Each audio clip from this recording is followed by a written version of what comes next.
As I look around, I see that all of you have passed through the first stages of life.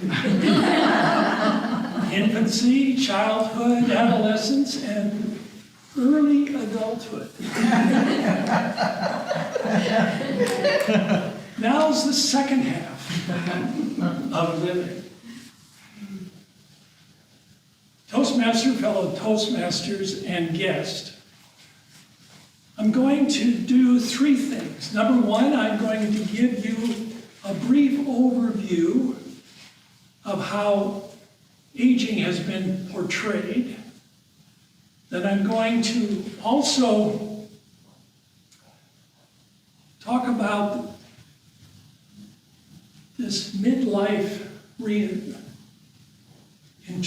it's really this whole revamping. I won't say revamping, but you'll get it when we get there.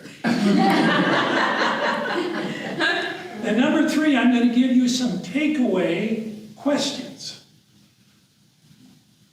With regard to the view that was bestowed on us by Freud and many psychologists and psychiatrists over the ages, old age, they got up to adulthood and then they said, well, there's old adulthood, and then it just got foggy because they didn't think much of old age. They saw no potential, except the irony is that Freud and others were writing in their 80s. So there's a mixed message, but the consistent message is that old is negative connotation. It was only in 1974 that the United States got the Institute for Aging. And that came about because of a very bright Harvard physician who had just come out of his, not his internship, but his residency. And in medical school, he had done a lot of work as a student and then afterwards with the elderly. And he said he was going to become a gerontologist. And his classmates went nuts. They said, you're one of the brightest guys here. You could make $1 gazillion. You could be a neuroscientist. You could be a surgeon. And old people, his response was, I like them. And with that, he began to, well, in the length of his life, he interviewed personally several thousand older people, but he also looked over research and generated research through the institution and the institute. And what he came up with is not a time-stamped sections as we have infancy, childhood, adolescence. What he proposed were 4 stages in aging. And I'm going to talk about the first one today. It's that midlife reevaluation. Where is that? What is midlife? Well, it starts, you could say it was a bump. You could call it a zap. But whatever you call it, it's something that's abrupt. And it catches your attention. Now, in my case, at the age of 62, I went for my yearly medical examination, which are usually not boring, but they're rather routine. And I went in there, and 10 days later, I had a mastectomy. That was rather rapid, and it did cause a jolt. That's what I call is a jolt. Question number 1. Have you had a jolt in your life? in the second half? Just think about it. Write it down. And jolts can come in different ways. They don't have to be personal. You may have a friend who was in an accident and was severely injured and maybe handicapped. It may be something positive, retirement, but you hadn't planned for it. So we have these jolts.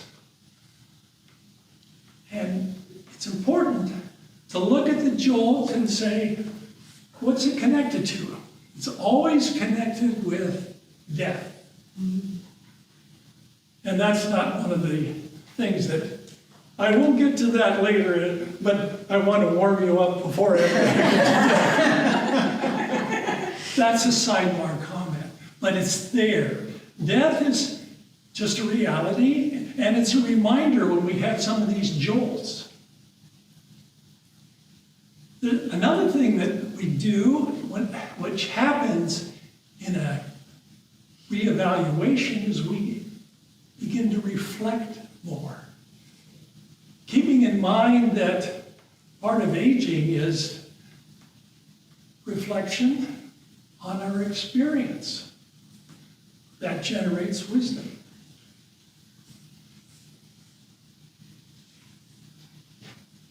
In looking at what kind of reflection, what am I thinking about? There's a second step within this phase of reinterpretation, or what happens is that we begin to ask questions of ourselves, like, am I really enjoying what I'm doing? You know, in my case, again, I was going along in my psychological practice, and I really enjoyed working with people. But insurance companies, they called it managed care, and I called it mangled care, because they just had this onerous imposition of all kinds of forms you had to fill out after every 5 sessions. And I said, I don't like that. I'm going to take a new direction. And I had in my practice a kind of a niche 10% of just doing assessments. I said, I'm out of clinical work. I'm just going to do assessments. So I started a company, Personnel Consultation and Selection. And I had people working for me, and it was great. Now, that doesn't mean you have to go out and start a new business or anything, but you may say to yourself, I want to do something in addition to what I'm doing now, because I'm going to retire someday, and maybe. So this second phase has that reflection. And there's an observation of 3 parts in there. There's the reflection, there's an open-mindedness. You know, I hadn't thought about that before. And then there's a third part, which is intuition. There's a stronger bias. It's like the brain that is run almost exclusively in the left hemisphere, always filling these things out and doing what we do every day, and we're so driven by the clock that this intuitive side, in fact, there's actually physiological evidence that there's more balance between the right and the left hemispheres, and they're working. And as a matter of fact, some studies have found now the hemispheres are not mirror images. They're quite different.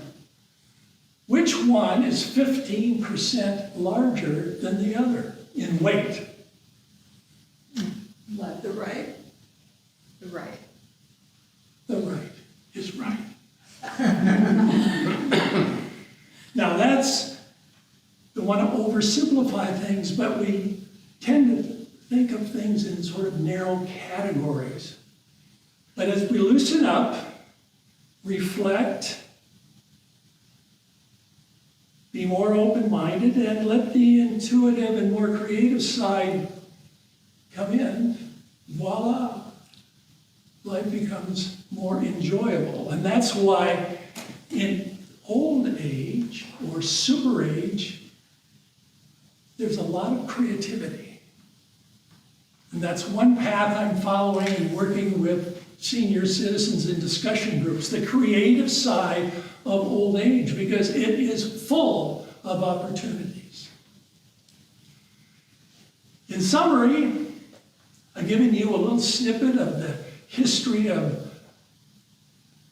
the reputation of old age, talked about this whole notion of reevaluation and what goes into it, and then I've left you with some questions for yourself personally. What are you thinking about? And then finally,